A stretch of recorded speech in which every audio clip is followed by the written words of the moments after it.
네, 조성우의 퍼스트 클래스의 시간입니다. DB금융투자 잠실지점 조성우 과장님 함께 할게요. 어서 오세요. 네, 안녕하세요. 네, 오늘부터 처음 이렇게 또 함께 하게 됐습니다. 예, 많은 분들이 바뀌셨는데 저만 안 바뀐 것 같습니다. 네. 이 매매티의 가장 핫 코너라고 들었는데 네, 앞으로 잘 핫하긴 부탁드릴게요. 하죠. 예, 하여튼 뭐 열심히 또 최선을 다해서 여러분들께 이제 즐거운 봄을 네. 준비하도록 하겠습니다. 네. 네. 자, 3월의 첫 거래일 개장을 앞두고 있는 시점입니다. 지난 2월 한 주, 지난주에 네. 특히나 좀 급락장이 계속해서 좀 연출이 됐고 변동성도 컸고 그러다 보니까 많은 분들이 기대 반 또 우려 반 이렇게 걱정을 하고 네. 계시는 것 같습니다. 자, 2월 마지막 거래일을 좀 급 반등 디디면서 3월 시장에 대해서 어떤 부분을 우리가 먼저 체크해 보면 좋을까요? 일단은 뭐 오늘 시장은 이제 3월 첫 거래일의 시작이기 때문에 이번 달에 우리가 좀 체크해 봐야 될 그럴 거를 좀 준비했는데 자, 뭐 3월 시장에 대해서 기대도 있어요. 물론 이제 우려도 있습니다. 근데 저는 이제 지난 시간에도 그 여러분들께 좀 조심스럽게나마 좀 우려의 시각도 좀 말씀을 좀 드렸지만 일단 이번 3월은요, 지난 1년간의 우리 코스피의 어떤 랠리에 있어서 이제 중요한 변곡점이 될 가능성이 좀 높지 않나 이렇게 봐요. 그러니까 일단 이제 2월을 한번 리뷰해 보고요. 이제 3월의 체크 포인트를 하나하나 좀 짚어보도록 할게요. 코스피 차트 먼저 좀 가보도록 하죠. 코스피 차트를 보면은 일봉으로 보면 제가 이제 여러분들께 3,000에서 네. 3,200의 그 박스권 시나리오를 계속 말씀을 드렸는데 최근 들어서 이제 박스권 하단이 여러 차례 좀 위협을 받는 그런 모습이었어요. 그죠? 하지만 일단 박스권 하단이 3,000포인트를 좀 지켜내는 모습은 보여주고서 2월은 마감을 했어요. 이걸 또 월봉으로 보더라도 이게 2월은 사실 용두사미가 됐어요. 2월의 어떤 상순, 그러니까 앞전에 전반전은 굉장히 좋았는데 이제 하반기 2월 하순에 이제 좀 시장이 많이 흔들려서 상승폭을 많이 반납을 했는데 결과적으로 보면 이제 2월에 코스피 1.23% 상승을 하고 끝났어요. 하지만 2월의 고점 대비해서는 이제 5.3%가 이제 하락해서 끝났죠. 특히 이제 2월 마지막에 좀 고약한 그런 모습을 좀 네. 보여줬는데 하지만 그럼에도 불구하고 시장은 박스권 하단인 3,000포인트는 일단 지켜내고서 2월을 좀 마무리했다라는 건데 요거는 좀 긍정적으로 볼 수는 있겠죠. 어쨌건 이제 우리 시장의 투자 심리가 무너진 것은 아니다라는 것을 확인해 줬기 때문에 하지만 이제 뭐 수급이나 뭐 기타 상황들을 보게 되면 역시 좀 걱정이 되는 부분들도 분명히 있습니다. 일단 수급을 보더라도 이제 2월에 개인이 무려 8조 4천억을 매수했고요.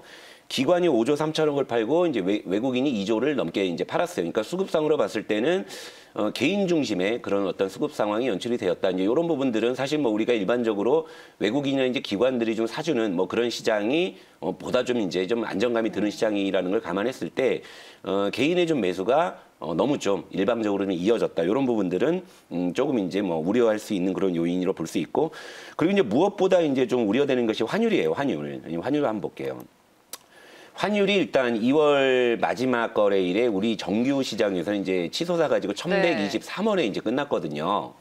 그 환율이 지금 원달러 환율이 지금 1,120원을 돌파했다라는 것이 저는 이 부분이 좀 가장 좀 우려가 됩니다. 일단 다행스러운 거는 간밤에 뉴욕 증시가 급등을 하면서 여기에서는 또 10원이 급락을 하면서 1,113원대에 일단 거래가 되고 있어서 일단 단기적으로 환율이 추가적으로 치솟는 위험은 일단 오늘 당장은 좀 덜어냈습니다만 일단 중요한 건 환율이 급등락을 반복하고 있다는 거죠. 이것도 좀 좋은 그런 시그널은 분명히 좀 아니라는 거예요. 그러니까 일단 기본적으로는 저는 3,000포인트를 박스권 하단을 이탈하는 시나리오와 곁들여서 원달러 환율이 2월 5일에 형성했던 고점인 1,127원을 돌파한다. 이 두 가지 조건이 맞아 들어간다. 예를 들면 코스피가 박스권 하단이 3,000을 강하게 이탈하면서 원달러 환율이 1,127원을 돌파하는 그 시점이라면 그때는 전 변곡점이라고 보거든요. 그러니까 여러분들도 일단 3월 시장에서 저도 물론 이 시나리오가 이제 그 나타나지 않기를 바라는 사람입니다만 적어도 우리가 이제 시장 대응을 공격적으로 할 것이냐 방어적으로 할 것이냐를 가늠하는 중요한 변곡점의 시그널은 이 두 가지를 보시면 되죠. 그러니까 박스권 하단인 3,000포인트를 코스피가 강하게 이탈하면서 원달러 환율이 2월 5일 고점인 1,127원을 뚫고 나간다. 요랬을 때는 뭐 좀 이제 주식 비중을 좀 축소하는 그런 시나리오를 좀 일단 염두에 두고 있어야 되지 않느냐. 이제 이런 것. 그러니까 염두에 두시라는 거예요. 제가 이렇게 된다는 이야기가 아니라 여러분들 항상 그 주식을 사면 주식을 사면 오르는 것만 생각하시잖아요. 근데 저는요, 이 주식을 들고 있어도 돌다리를 뭐 두들겨 본다라는 뭐 거창한 이야기는 아니더라도 지금 이 시장을 훼손할 수 있는 그런 요인들이 무엇이 있는지는 항상 염두에 두고 있어야 막상 하락이 발생을 하더라도 우리가 그 계획 안에 포함되는 하락이잖아요. 그럴 때 우리가 무엇을 할 수 있다라는 거잖아요. 그러니까 그런 시나리오라는 거예요. 이렇게 된다라는 게 아니라, 그죠? 그렇게 이해하시면 되고. 그러니까 요걸 이제 환율까지 봤을 때 일단은 3월 시장의 핵심 체크 포인트는 이거죠. 역시 이제 지금 시장의 급등락을 네. 일으키고 있는 미 국채 금리, 그쵸. 여기에 환율, 그리고 이제 여기에 곁들여진 외국인, 요 이제 삼각 함수가 이제 3월에 굉장히 좀 중요한 체크 포인트라고 볼 수가 있고요. 자, 여기 이제 나스닥 차트 한번 볼까요? 나스닥이 지금 고점 대비해 가지고는 약 9% 조정받다가 이제 간밤에 좀 급반등을 하긴 했는데, 이 나스닥하고요, 이제 코스피를 비교해 보면 우리가 상대 비교를 좀 할 수가 있어요, 그죠? 그러니까 2월 16일, 그러니까 우리 시장이 조금 고약한 그런 이제 시점을 겪었던 것이 2월 16일을 기점으로 이렇게 이제 빠진 건데, 이 기간 동안에 나스닥은 6.9%가 하락을 했고 우리 코스피는 4.7% 하락을 했어요. 그러니까 이걸 가지고 사실은 해석하는 게 상반될 수가 있어요. 뭐냐면 그동안 우리가 상식적으로 봤을 때는 미국 시장 오르면 덜 오르고 미국 시장 빠지면 더 빠지고 사실 네. 이런 어떤 푸념이었잖아요. 그런데 최근 시장을 보면 우리 시장이 나스닥에 비해서 분명히 견조했던 건 있어요. 견조했던 건 있기 때문에 이걸 시장이 어떻게 해석하느냐에 따라서 좀 상반된 결과가 나올 수도 있는데, 이를테면 우리 시장이 굉장한 하방 경직성을 보여주는 것이다라고 해석을 하게 되면 상대적으로 우리 시장이 견조할 가능성이 있다라는 것이고, 또 거꾸로 나스닥이 이만큼 빠졌는데 코스피가 이거밖에 안 빠졌어, 이거 더 빠지겠는데 할 수 있는 시각도 분명히 작용할 수 있는 거예요. 그러니까 이 상반된 시각은 제가 어디로 기울 거라고 예측할 수는 없습니다. 왜냐하면 그것은 그때그때 시장의 어떤 투자 심리에 따라서 움직이는 것이기 때문에, 그러니까 이 부분도 여러분들께서 좀 상대적으로 좀 참고하실 필요가 있다라는 거고요. 그러니까 여기서 이제 그 열쇠를 쥐고 있는 녀석이 삼성전자예요. 삼성전자. 예. 네. 제가 여러분 요즘에 이제 삼성전자를 많이 말씀을 드리잖아요. 최근에 시장이 흔들렸음에도 불구하고 82,000원대에서 굉장한 하방 경직성을 보여주고 그 와중에 한번 뚫고 나가는 그런 시도가 있었잖아요. 근데 삼성전자가 일단 82,000원 선을 강하게 지금 지켜주고 있는 상황이라고 했을 때는 아직까지 뭐 시장이 크게 훼손되거나 박스권 하단을 이탈한다는 그런 시나리오는 안 나오는 거거든요. 그러니까 삼성전자 역시도 3월의 체크 포인트에서 매우 중요한 그런 이 포인트라고 좀 볼 수가 있고요. 일단 뭐 아무리 다른 종목이 벌떼 상승을 해도 삼성전자가 과묵하면 지수 많이 못 올라요. 그죠? 맞아요. 그런데 네. 다른 종목이 손잡고 같이 그냥 손에 손잡고 떨어져도 삼성전자가 버티면 덜 빠진다 이거예요. 근데 지금은 그 어느 때보다 삼성전자의 어깨가 무거운 이런 상황이기 때문에 다시 한번 말씀을 드리면 미국 국채금리 그리고 환율 외국인에다가 삼성전자 3월에는 요 네 가지 요 키워드가 상당히 중요할 수 있다. 그러니까 이 부분 여러분들께서 꼭 체크해 보셨으면 좋겠습니다. 네. 네.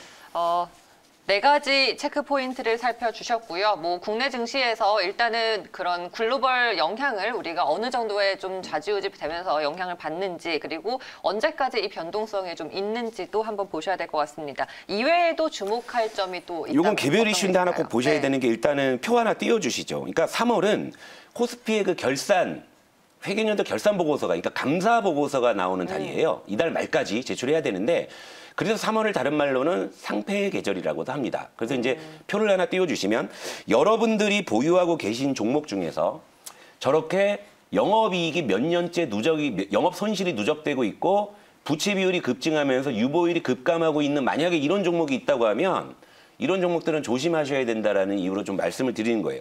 자, 물린 주식은 언젠가는 올라오지만 만약에 예기치 않게 상장 폐지가 된다면 그런 기약조차 사라지는 것이거든요. 특히나 주식을 사실 때 기업에 대해서 철저한 분석이 없이 그냥 맹목적으로 그냥 충동적으로 사신 분들 가운데 특히 상담 신청이 들어오는 종목들 중에 저런 위험성을 가지고 있는 종목들을 가지고 계신 분들이 의외로 많이 있어서 제가 그런 종목을 가지고 계신 분께는 제가 반드시 그 위험성을 알리기도 합니다. 그러니까 네. 중요한 건 여러분들이 가지고 계신 종목 중에서 최근 연속 적자가 누적이 된다든지 부채 비율이 급증한다든지 유보율이 급감하는 그런 종목이 있다면 일단 경계하셔야 돼요. 만약에 그런 종목이 있다면 그런 종목은 상담 신청을 해주세요. 그건 제가 반드시 도와드릴게요. 일단 3월에는 물론 큰 틀에서 시장의 방향은 제가 말씀드린 그 이슈겠지만 이 개별 이슈가 그 어느 때보다 중요합니다. 그래서 지금은 섣불리 개별주에 접근하시는 것은 사실 또 조심해야 될 시기이기도 합니다. 그러니까 이 부분도 여러분들께서 반드시 명심을 하시고 내가 네. 가진 종목 중에서 실적이 너무 안 좋거나 최근에 영업 손실이 누적된다든지 뭐 이런 것들이 있잖아요. 이런 기업들이 있다면은요, 그럼 반드시 경계하셔야 되고 그런 부분들에 대해서는 제가 도와드리도록 네, 하겠습니다. 알겠습니다. 방송 들으시면서 궁금한 사항 있으신 분들, 더 말씀 나누시고 싶으신 분들은 아래 무료 전화 02-2000-4821번으로 전화 주시면 되겠습니다. 자, 그럼 조성우 과장님과 저는 여기서 오늘 인사드리도록 하겠습니다. 매일 아침 매일경제TV 시청해주신 여러분 고맙습니다.